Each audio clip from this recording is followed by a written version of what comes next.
Hello. I made it. Like 2 minutes late, but you know. Sorry, I'm just making sure everything is all good.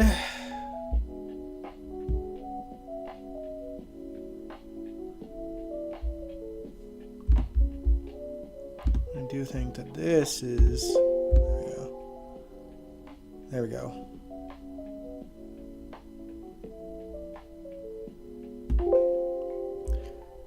Sorry, that should be a little bit better. If the music was too loud.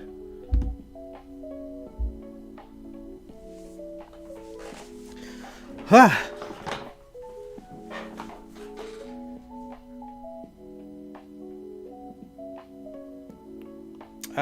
Okay. Well, hi, Kaiwan. Glad you're here. Yeah. Set the live stream for 8:45. I got home right at 8:30. So, you know, we did stay in chat with AJ and Ryan for a bit, my drummer and guitarist. I did post a little short of what they did tonight. If you in case you missed it, it should be up on YouTube already. But yeah, hey everyone. Yeah, I stayed in chat with them for a little bit, and also the person that's throwing the next concert that I'm doing in January happened to be there as well because her brother was playing in one of the bands. So talked to her for a bit as well, and I am very excited for that show. I'm really, really excited. Hey Sandy, hey Nathan. But I am even more excited to talk to y'all about General Hospital this week because there's a lot that happened. You know, I got up extra early this morning to make sure I had all my notes ready so that I could go to the show and then come back so I could do the live stream. So I was like, I'm not missing this one. Oh. That was the dog. She's outside and was right above my window. And our new neighbors, they have 3 dogs. So now they all bark at each other. Hey, me Cobb. Hope y'all are doing well. I'll be back in 1 second. My water's just back there. I'm going to grab that. 1 sec.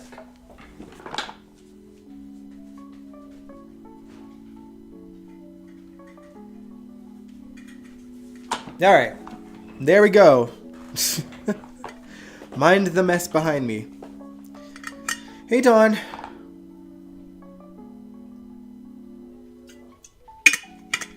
All right, gang is coming in. So what's up, everybody? Welcome to General Hospital After Show. There are obviously a lot of things to talk about this week. Some goodbyes, some hellos, and some hell no's. And we're discussing all of it tonight, so I'm glad y'all are here. Sandy, you say that you're sick of Holly. I get it. And we're obviously going to get into Holly. But before we do, I want to start with something we all knew was coming eventually. Heather Weber is released from Pentonville. While Rick and Ava were out having drinks going over strategies for their court hearing, Rick gets a phone call that he's been dreading. He gets the news that Heather Weber has, or her sentence rather, has been vacated. And he knows he has to break the news to the Ashford family right away before they hear it on the news. Am I going to put up a Christmas tree in the background this year? Probably not. Like, this is my basement, essentially, so our Christmas tree is upstairs. Maybe I'll do a live stream from upstairs if it doesn't interrupt my family, but we'll see. Angel, you asked if that's Sam's last scene Thursday. I don't know. It's either her last scene alive. Like, I don't think they're going to use okay. We'll talk about the Sam thing overall kind of towards the end of the stream. But I'm going to guess that scene of her kind of being, you know, wheeled out is her last scene alive with people. And I'm assuming that we'll see Sam if she dies. But she just obviously isn't going to say anything and not going to be able to do anything but lay there dead. So I don't know. That's my theory on that. But we'll get into that a little bit later.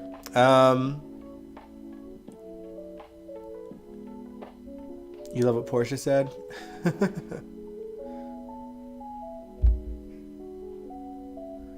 Okay, well, so anyway, so the Ashford family, they're all at the Savoy for Marshall's farewell party, and I think that it's probably the fullest that we've ever seen the Savoy. So clearly, GH is definitely using their shoestring budget wisely these days. Anyway, maybe it's because it sweeps, quote unquote. It's the time of year where they put a little bit more into their budget. The only victim of Heather that was there, aside from Trina, was Jocelyn. So we only got to catch their freak out moments during the event. When basically how it goes down is Rick shows up, pulls Portia and Curtis aside to tell them that they have news on Heather Weber, or that he has news on Heather Weber. Portia makes it a scene, and and then he has to announce it in front of the entire party that Heather's been vacated from her sentence. Except Marshall's already gone at that point, so he doesn't hear it. We do see a phone call later on from I think Portia, if I remember correctly.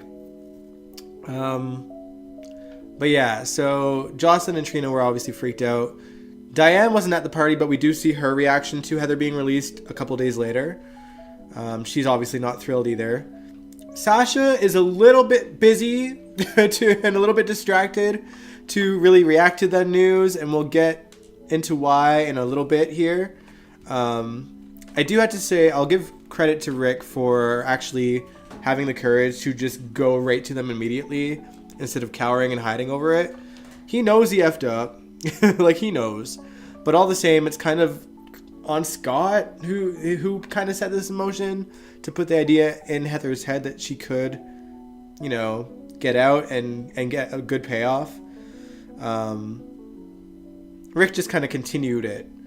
But, I hope Scott's doing well since he left Port Charles unexpectedly out of nowhere. His sudden departure. Sandy said, I would love to see Robin Mattson back as Heather. I think that Abby Mills is doing a great job.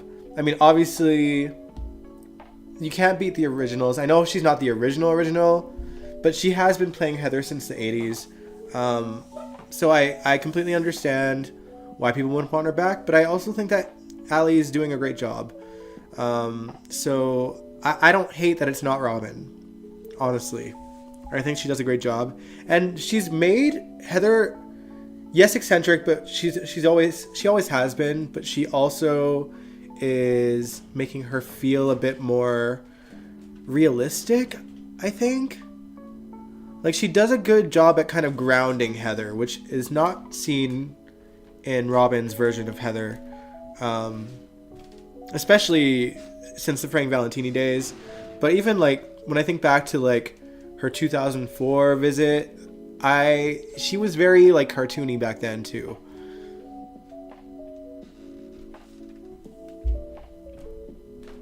Heather's just too old now, the actress that plays it. You gotta let go of Susan. No one cares about Susan. You are the only person in the entire fandom that still cares about Susan. Angel, you said the race talk with Portia doesn't hit when it needs to be. Yeah, listen, I am all for Portia, or I'm all for race being a part of a conversation when it makes sense. I don't think whether Heather was black or white, if they were in the situation where her poison appears to be what set her actions in motion to do the crimes that she did, I think that they would get vacated too, regardless. So it seemed a bit random to throw that in there, to be honest, but it is what it is. Rick says Frank needs to go and scrap the stupid still-called storylines. Angel, you said Curtis isn't even too deeply concerned, just bad writing. Yeah, like, the race thing was just like, why? It wasn't necessary. There are certain situations where it is. This is not one of them. I don't know. It seemed very weird. But anyway. So the next day, Rick tells Heather that she's being released and has to explain the reality of it to her, such as she needs a place to live, she needs a job. She lists possibilities like Laura or Alexis, who are both dealing with their interconnected family crisis at the moment. And in the end, she calls Elizabeth to come pick her up and is planning to ask her to crash until she gets settled in. Rick does give Elizabeth the heads up and even offers to move in to protect her, and Elizabeth just laughs in his face. I appreciated them chuckling at each other. I like the banter that is forming with Liz and Rick in this era. It's fun to watch. They play off of each other well. I don't want them back together, but I like their banter together. Because he still wants Elizabeth so bad, and she could not care less. Why does Portia have to be the angry black woman? She doesn't have to be. She's just, I totally get, I feel like she has every right to be scared that Heather is out. Because the reason Heather did all those things was vengeance for her daughter, Esme. And, Trina was a big reason that Esme did her actions. So essentially Heather was gunning for Trina. Now, so also Portia and Curtis, they are determined to do whatever it takes to make sure Trina is safe from Heather. So Curtis uses his power and influence to reach out to someone he feels can get Heather out of their lives. Her son, Steven-Lars. As you might remember, it was mentioned a while back that Steven is out of jail, so Curtis booked him a flight to Port Charles to ask him to leave again and take his mom with him. And yes, Scott Reeves is back in the role 10 years later. It's crazy how much time flies, but I'm happy to see him again. I really liked Steven as a character back, 10 years ago. I remember seeing another actor play him a few years before he had come back again. He didn't do much for me. I think he had some scenes with Carly for a bit, but I just wasn't that into his character back then. I think that the character really came to life under Scott in a better way. The problem is only Portia is upset. Yeah, that's true. Trina's not even too concerned. That's true. Yeah, Trina is a little bit nervous, rightfully so, but it's I don't know. It's just it was a silly motion for Portia to be as extra as she has been over the situation.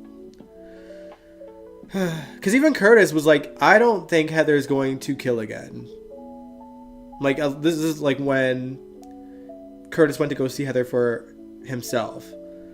And he was like, even if she does get out, I don't see her, she seems like a changed person. And he thinks it's genuine. I think Curtis's concern was more about, Trina's life. She's slowly getting it back together. This kind of puts something stressful in her midst. So, I don't know. Oh, you miss curly-haired Steve? He didn't do much for me.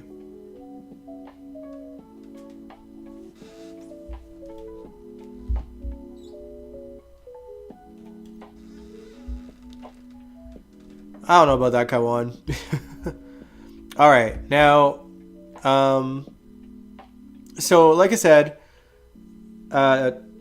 Curtis talks to Steven, says, take your mom with you. Take your mom back away from here and out of my daughter's life. It takes him some convincing, but eventually Curtis convinces Steven to do that. Steven and Elizabeth arrive at the gates of Pentonville at the same time to pick her up. Heather was very happy to see Steven-Lars. I love that they've kept Heather saying his full name a thing, though. She just sounds so crazy every time she uses it. Because, why? Steve. Steven-Lars? Steven-Lars! I don't get it. Mekob, you forget why Steven-Lars went to prison. Steven-Lars went to prison because he let a criminal die, or essentially killed a criminal, to save a little girl's life back in the previous hospital that he worked at. It came to light, and he got arrested for it. Now, Heather had tried to frame someone else for it. His friend Maggie, who was also aware of what Steven did. And what she did, and the reason why she was in prison in the first place, because let's not forget that Heather has been in prison. She just keeps escaping. That's the situation. Heather was in prison because she killed Dr. Maggie to frame her for the murder of the criminal that Steven did while working at another hospital. She even got someone to forge her writing and wrote a suicide note confessing to the whole thing. So that, and Heather got caught for that. So that's why she's in prison, for murder as well. Which is why, like, the whole cobalt poisoning thing is very much in the air. Because, like, when did she get that? When did that happen?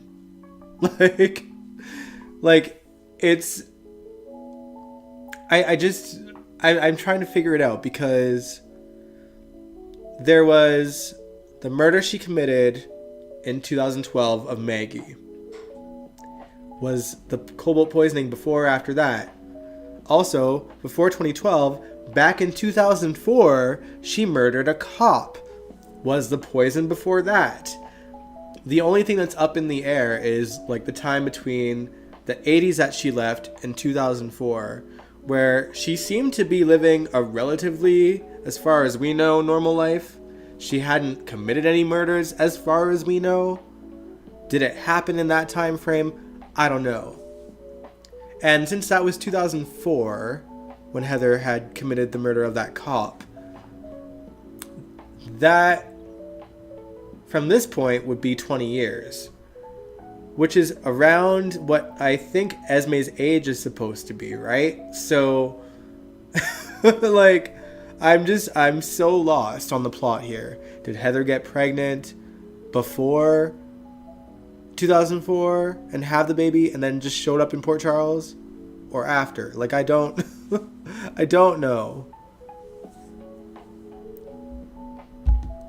Steven-Lars, his first and middle name. Isn't Weber his last? Weber is his last name. Steven-Lars, I think his name is either hyphenated or Lars is the middle name. I don't know. How many moms never always see your full name? I would say they don't just say, like, my mother.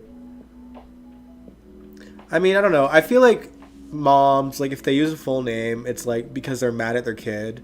But, like, Heather just being like, Steven-Lars all the time is so weird. It just comes off as weird. But it's quirky and it's Heather, so I like that part of her is still there. When she came back to Port Charles, she kidnapped Laura from Shady Brook and hid her in the accused attic. Funny enough, that was like my first glimpse of Laura. I just knew her as the lady that was in a chair, and we never seen her face, and Heather kidnapped her the one time, and that was my first experience of Laura. Not knowing anything about the Spencer legacy back then, and Luke and Laura, who they were. None of that. I just knew that she seemed to be Luke's ex that he cares very much about, and she's obviously sick, and Heather kidnapped her. Yeah, she did all sorts of crazy things in 2004, but I don't know. But she had also killed a cop too. I think she drugged Sky as well, right?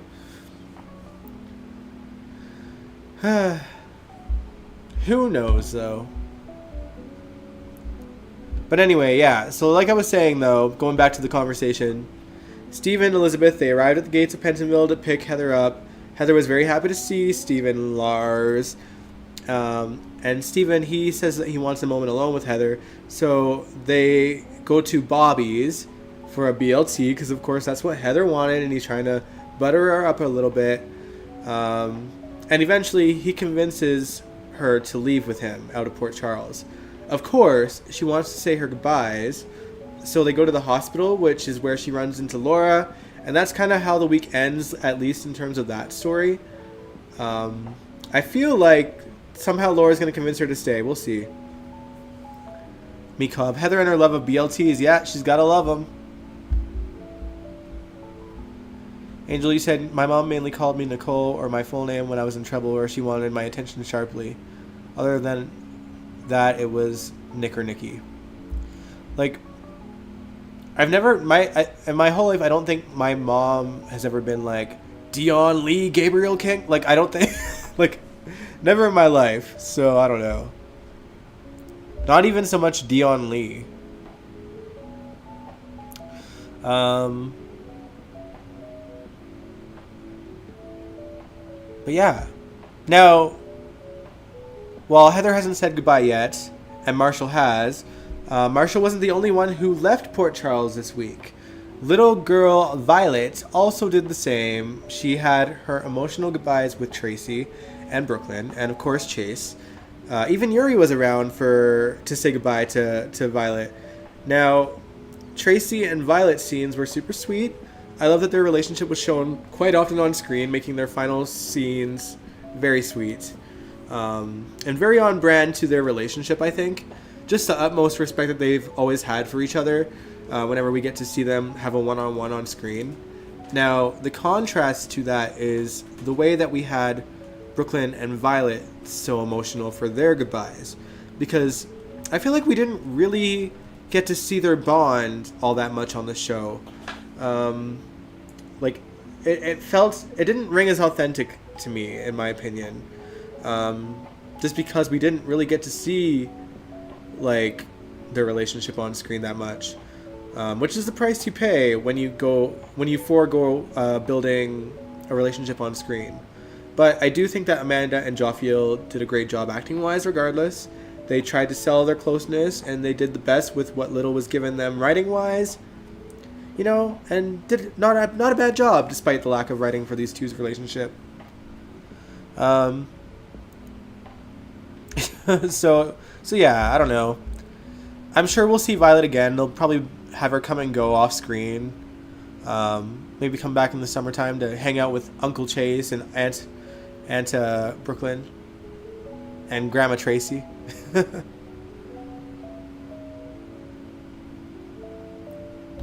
Angel, you said might need to get a BLT version of a burger at McDonald's since I can't get a quarter pounder with cheese. Oh man, BLT. I'm not a big bacon fan, to be honest. I'm more of like, I like lettuce and tomatoes on things, but I'm more of like sausage, like, or ham sandwiches.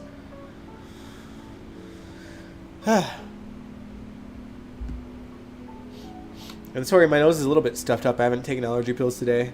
And I had no time to do it before the stream. So if I sound stuffed up, that's why. But I will take a swig of water, though.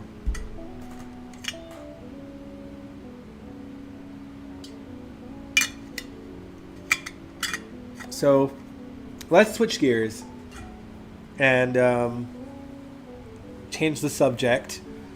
There was so much sugary sweetness in Violet's goodbye scenes, you'd never know that elsewhere on the property, things were going very sour for some of the Quartermain staff. Mainly Sasha and Cody, but we can't talk about that without talking about Robert and Holly first. Holly had gone over to Roberts to tell him the truth about Sasha, which he obviously already knew, because their daughter told him that he might be the father. She didn't believe it. But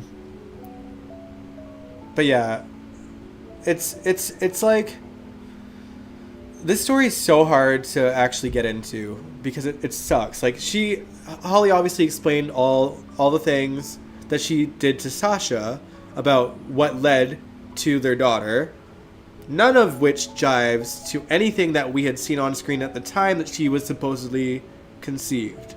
Again, no respect to continuity whatsoever. And it's funny because they actually show a flashback of Robert and Holly during their marriage and how she was pregnant. She was pregnant with Luke's baby at the time, if you guys didn't know. And it wasn't Ethan, by the way. She had lost this baby eventually. Hell, they probably could have made that baby Ethan, and it would have made more sense than the story that they actually gave us for Ethan in the first place, and certainly more sense than the story they're giving us for Sasha as well. Anyway, the DNA test results are in. Robert calls Sasha so they can look at the results together, and Robert is in fact, according to this test, Sasha's father, which means Cody is in fact Sasha's cousin. Angel, you said, I hope that the test is accurate and how Holly didn't find a way to tamper with the test results. I find it hard to believe that she could find a way, honestly. Especially because I think the WSB has their sights set on Holly too. Sandy, you said, do you think they did this story to free up Sasha from Michael when he leaves Willow? I hope not. I did not like Michael with Sasha. Didn't like it. But yeah, Sasha is obviously an emotional roller coaster from this turn of events. She has lived her whole life thinking that her father is dead. And he is, in fact, alive. And everything she knows about him and everything we know about Robert, he's actually he's a pretty good man. And he would be a great father to her. But because of that, she has to break up with her boyfriend because he is actually her cousin. And that's gross. So she has to break up with him. She's dreading it. She goes over to Nina to tell her what happened, confess that she's been lying to Nina, that she always knew her mother. But really she went there because she's prolonging the inevitable of having to tell Cody that they're related. Because if she, and Nina says it, if she waits longer, it's going to make it hurt even more for Cody and for her. Now, while all this is happening, Holly is doing two different things.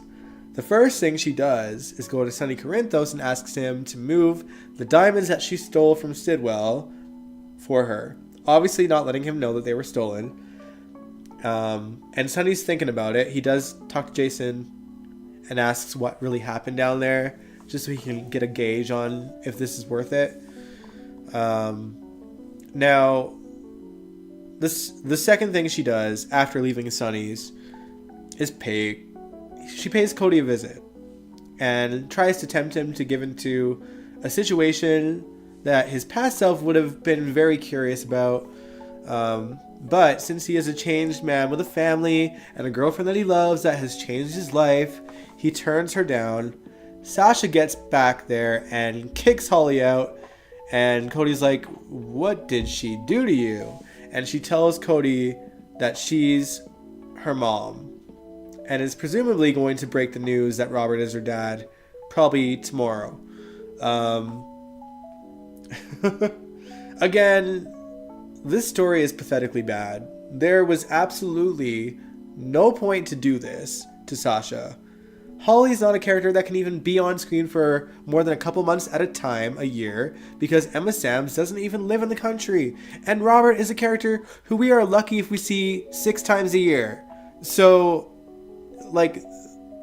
even aside from that, it doesn't even jive with what fans seen on screen with Robert and Holly, even after his death, because we've seen her on screen for a full year after he died. And she started dating someone else to boot. I don't know, make me understand. Maybe Bill Eckert is the father. I don't know. Dex and Geo are fatherless. Who will be their fathers? Hope it's not Sonny. I hope not. But yeah, honestly, with all the sort of rumors about certain practices behind the scenes on General Hospital, I have to ask, did Sophia Madsen do something to piss Frank Valentini off? Because, what even is this? This is so dumb. I can't see the logic as to why they would even do this story. Certainly, it has to be far more than shock value. Because, what are we even doing here? We're splitting up a couple that actually has chemistry. I mean, I know it's in the eye of the beholder, but they have a pretty decent following. You know, people were rooting for them, especially given what Sasha's been through in her life, especially the last few years. And they not only split them up, but they split them up in a way that they can never be together again without grossing the majority of the audience out for what? Shock value. It's shock value, or because someone in that relationship did something that Frank Valentini didn't like. I don't know. I'm just over it.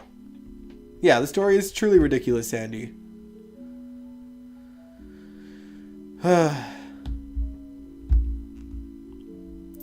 Kaiwan, that's your opinion, but they actually have a pretty decent following that actually, doesn't slow down the show. They can make Cody and Sasha action-packed because they've been there already. Yeah, Sasha has been through hell and now they drop a house on her. Exactly, it's so dumb. Now, probably shouldn't use this as a segue, but speaking of Frank Valentini's revenge, let's get into Lulu and Sam's story. We're honestly not going to touch on the behind-the-scenes stuff there beyond that. There's no point. Until Kelly Monaco actually makes a statement and shares her story, which she hasn't yet. I hope she does. She hasn't, so there's nothing more to say on that front. In the meantime, so much happened in this 1 week alone in regards to this story. It's actually a little bit insane. Lulu has apparently been on the brink of death's door for like 3 months. Bitch won't die. She just won't die. Jokes aside, I'm actually glad that we're gonna get some kind of Lulu back. I just hope that the new actress that will be coming in will do her justice. Angel, you said, has Sophia Matson won an Emmy yet? No, she hasn't.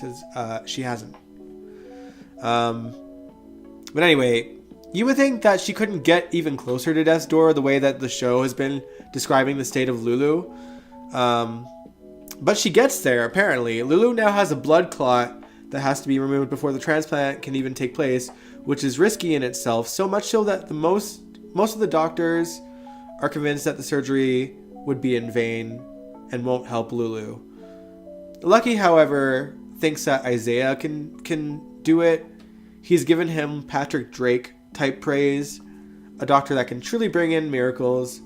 I mean, it would have to be if this liver transplant magically cures her from the coma that she's in that has nothing to do with the liver. Now, I am curious on like what else. Like, the liver transplant is not going to wake Lulu from her coma. So what does? Like, that's what I'm curious about. Now, it takes some convincing on Lucky's part. Isaiah was reluctant to do the surgery. He kind of gave up doctoring a long time ago, but Lucky knows he's good, so he thinks Isaiah can do it. Sam, despite the news that Lulu's condition is bad, like bad, she wasn't fazed by it and is still willing to go through the surgery, but only if Lucas does it, of course. Her brother. Like, man, I can't help but think how Lucas is gonna feel when Sam inevitably dies from this. Like, the sheer guilt that I'm sure Brad will comfort him over. Brad's already trying to butter Lucas up, sneaking a pastry from Eckert's bakery into his locker. And of course they had a scene of Lucas accidentally dropping his towel in the locker room in front of Brad for some awkward interactions. But he is softening to Brad a little bit. Interestingly enough, Lucas and Isaiah also shared some scenes in the locker room, and they had some pretty decent chemistry themselves, not gonna lie. But the Jordan fan of me that's like rooting for her to get some story is like, wait, no, let Jordan have this one. But an openly bisexual doctor would be fire, to be fair. This dude is already leading man, like, he already has leading man type of energy to him. He's a great actor. I like him so far. They can make this character very compelling in many ways. There's so many different directions they could take him, and I think that regardless of what direction they choose to go, he can hold our attention as an actor. So I hope that he gets some solid storylines, and it's about time we have like a really good leading man with charisma be a doctor in the hospital and get some decent stories. He's already in there as an adventurer with Lucky, and the fact that he can be a doctor. And I think if the truth comes out about Portia and what she did to try and rig Heather's test results, if that comes out, then like he could step up and be chief of staff eventually. We'll see. Angel, you said Lucas shouldn't touch this case. Lulu is his cousin and Sam is his father. Yeah, but GH has never shied away from that, sadly.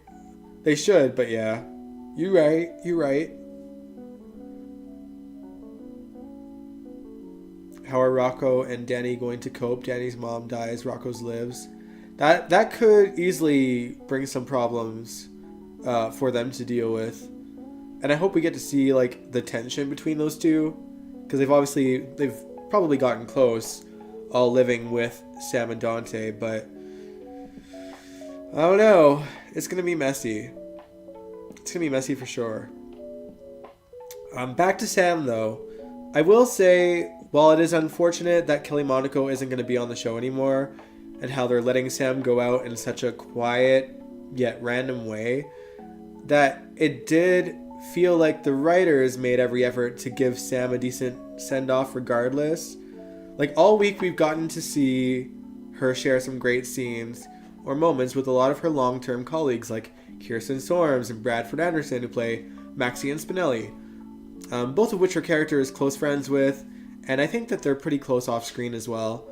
And then, of course, Steve Burton's Jason, Laura Wright's Carly, Maurice Bernard's Sonny, they all shared scenes with Sam as well. Dante and the kids, Nancy Legrand's Alexis. Her scenes with Christina and Molly weren't great, but I think at this point, aside from the fact that these two are newer actresses playing her sisters, that they are clearly going to have losing Sam be the way that forces Christina and Molly to come together, whether it's to help both of each other grieve for something other than the thing that is tearing them apart, or perhaps having to work together to be there for Alexis should this something be what makes her fall off the wagon.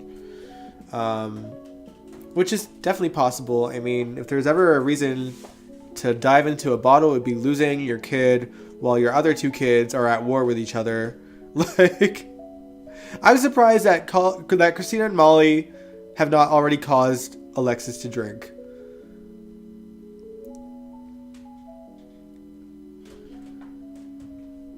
Angel, you said when they said Eckert's, I kept thinking of Bill Eckert and wonder if that is related. It is related. They've established that Eckert's used to run a bakery way back in the 60s, supposedly.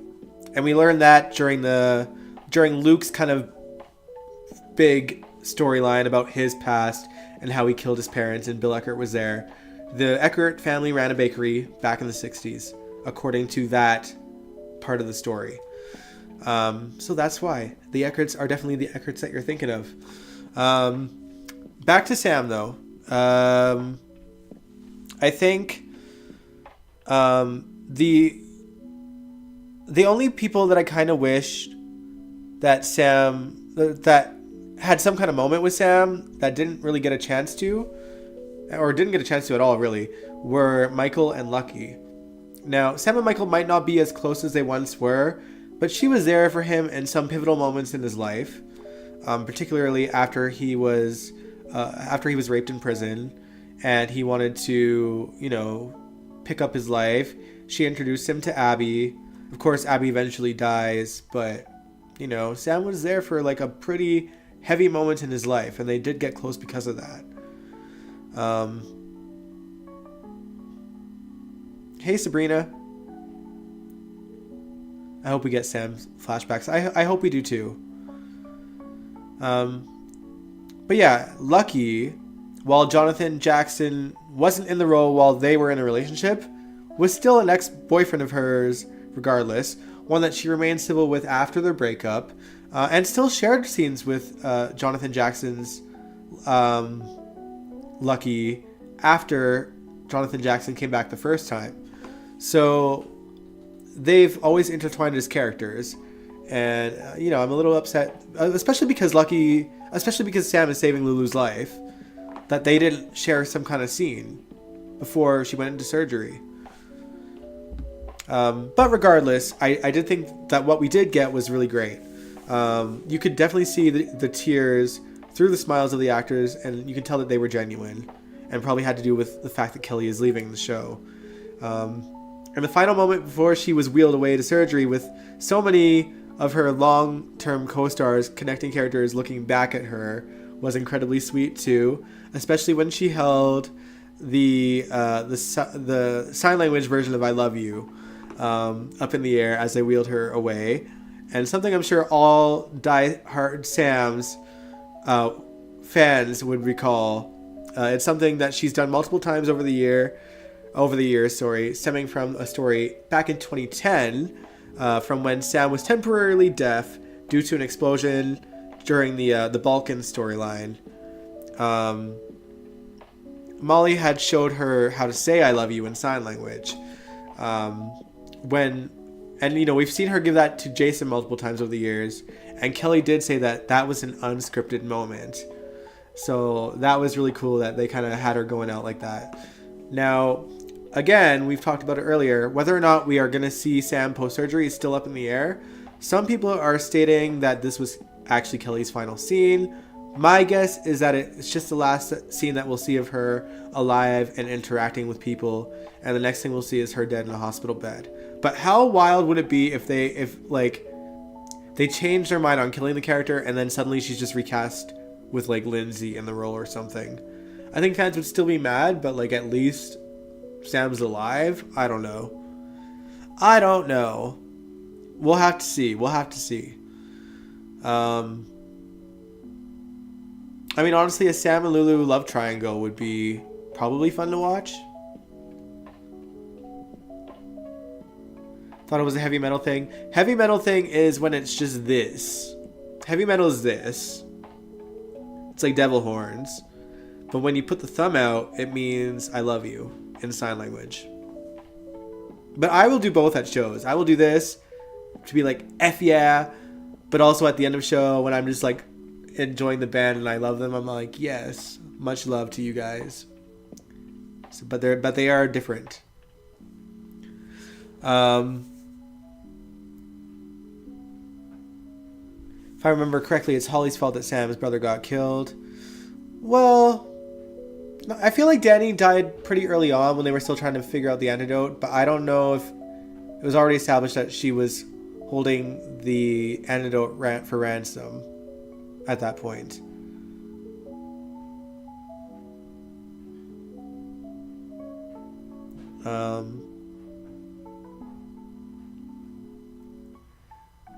Come on, you liked Lucky better than with or you liked Sam better with Lucky than Jason? Is that what you mean? Because, like, not gonna lie, I really adored Lucky and Sam in a way that I didn't adore Jason and Sam. Like, if Greg Vaughn was still in the role, I would be content if Lucky and Sam spent the rest of their time together post 2007 J-Sam. That said, I think that Jason and Sam were written wonderfully in 2009 onwards for many years. So I don't hate that they broke them up, but I would be content with Lucky and Sam as a couple had they stayed together. But again, only if Greg was in the role. I don't know if I would enjoy them the same way if Lucky and Sam under Jonathan Jackson's Lucky would be together. Hard to say. Lucky and Sam was very sexual. Very sexual. I mean, those are two gorgeous human beings, first of all. They were hot as hell. And they always give them, like, hot tub scenes. And, they weren't afraid to make them raw and edgy. So... And I think that Sam brought out Lucky's adventurous side, which we hadn't really seen under Greg Vaughn's Lucky before. So that's when I really started to enjoy the character of Lucky again. Because before that, he wasn't as fun to watch, in my opinion. But anyway.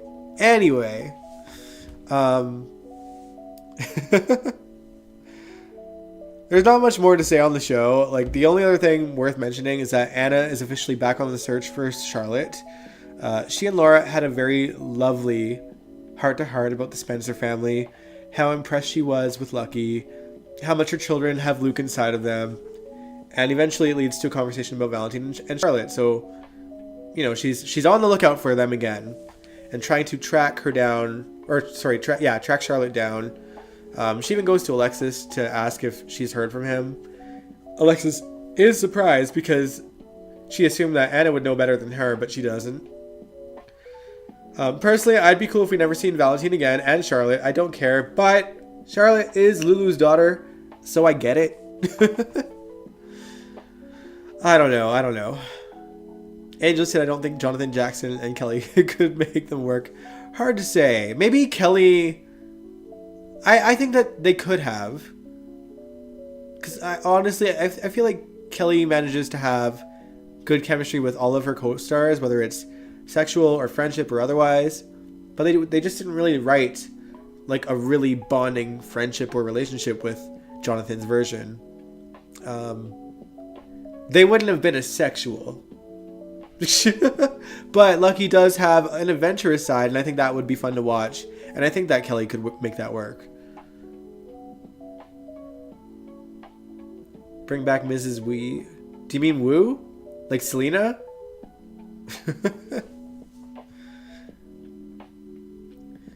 Oh, man. But yeah, again, I think that what we got with what seems to be Kelly's final scenes was decent. I think that I feel like they did what they could to make Kelly's exit like a celebration as such, because I feel like all of those scenes are probably filmed on the same day, the hospital scenes with her.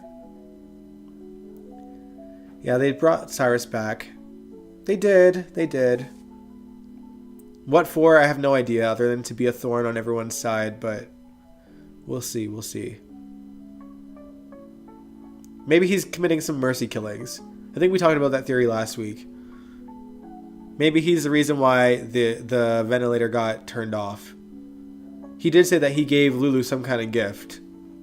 We don't know what that is. But we'll see. Selena Wu, boss chick. I do miss her. I loved Selena. She was badass.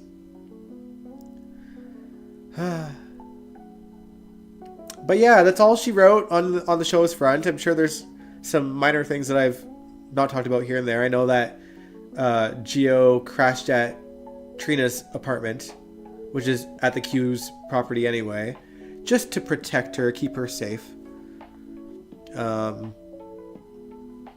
But supposedly they're bringing in a new actor to play a love interest for Trina, so Trina and Gio ain't gonna happen. Also, Jocelyn and oh my god, why am I blanking? Joss and her boyfriend are having sex a lot again. Dex. Took me a second there. But yeah, beyond that, the major focuses were Steven returning and Sam and Lulu's situation. So we shall see what happens next week. I am stoked to see what happens next week. I think it's obviously the Sam stuff is going to be heartbreaking, but the actors and actresses that surround that character are all fantastic at what they do, and I can't wait to see just their work, their emotional dialogue that they're going to have. Trina's getting a black man. She is. We'll see if their chemistry is fire. We'll see. I was going to mention something else. Oh, yeah. Not GH related, but also kind of is. I have been watching American Sports Story on Disney+. And Dominic Zampronia, who plays Dante, was in the last episode I watched. It was so random. I was like, that's great. It's cool to see him in a different role. And it's like a primetime role. It wasn't a big role, but it was cool to see him in like a Ryan Murphy project, first of all. But I don't think we'll see his character in another episode. I think it was like a standalone thing. But it was cool to see, because I didn't know he was on there. What, I feel like Dex and Molly might do something.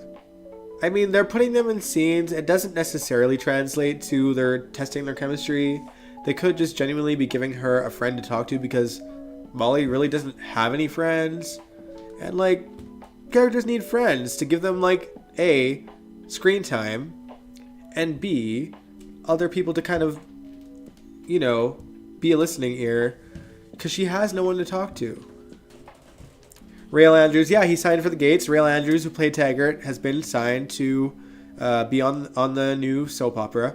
And I'm happy for him because they obviously couldn't be bothered to utilize him for this one. So you lost a good one, GH. I don't know what to tell you. Think that Cyrus and Heather are going to be in cahoots? I don't know about that. We'll see.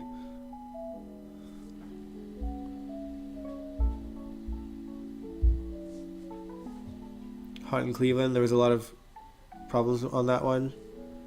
I didn't watch that show. What else? Yeah. I don't really have much to say on the show beyond all of this. No other news to share.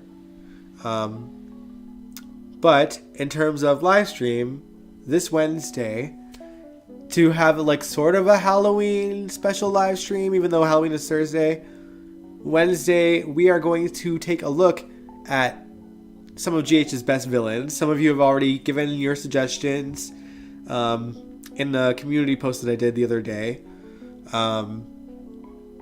Great suggestions. One mentioned Alex, Anna's twin sister, but I can't because it's just too present. Like, it was only in the last few years. So any villains that you guys want to suggest, try to make them like pre-2010 so that we can watch them on the live stream with less risk of the live stream getting stopped out of nowhere mid-stream. Her and TJ are on the outs and she's bonding with Dex. Yeah, but Joss and Dex aren't really on the outs at the moment. So until they are, it's up in the air. Jerry Jacks, great selection. Great selection. But yeah, well, if you want to go to my YouTube page and scroll down to the post that I made on last Wednesday, put your suggestions there so I can see them. And I'll spend the next couple of days putting a playlist together for us to watch on Wednesday. I'll try to be in a costume, maybe, just for the vibes. We'll see. Dion, have you looked at Monsters? Yeah. Oh, you haven't been here for the live streams? Yes, I did watch Monsters in full. Even had a live stream just talking about the series as a whole. While also talking about GH. We did like a hybrid live stream. I think that Nicholas did a fantastic job as the character. And actually all the actors on that show were phenomenal. Louise and Lorenzo Alcazar, another good suggestion. Grant Putnam. You know what, Don? I have been trying to figure out that guy's name because I could remember like what his character has done because I watched his stuff on YouTube and I was like, what was his name? I want to put that guy on. Thank you, Don. Like literally, I've been racking my brain. I was like, I can't think of that character's name. But I'm definitely gonna look up his stuff and try to put something of his on the playlist for Wednesday for sure. Along with a lot of other legendary villains on the show. Faison, he's a given. Faison and Helena, they're givens. We're gonna be watching them for sure. They're like top tier legendary characters. Now anything that we're gonna show from them is gonna be from back in the day, but we're gonna watch them for sure. It's gonna be a fun live stream. Alright, y'all, but I'm going to end this live stream here. Thank you so much for tuning in. I really appreciate it. If you liked this live stream, give it a big old thumbs up. If you haven't subscribed, subscribe if you want to. Yeah, it's going to be great. I'm not sure, Kaiwan. I hope someone in the chat can answer your question. But yeah, I'll catch you guys this Wednesday for a very spooky Halloween stream about the GH villains of yesteryear. All right. Good night. Enjoy your week.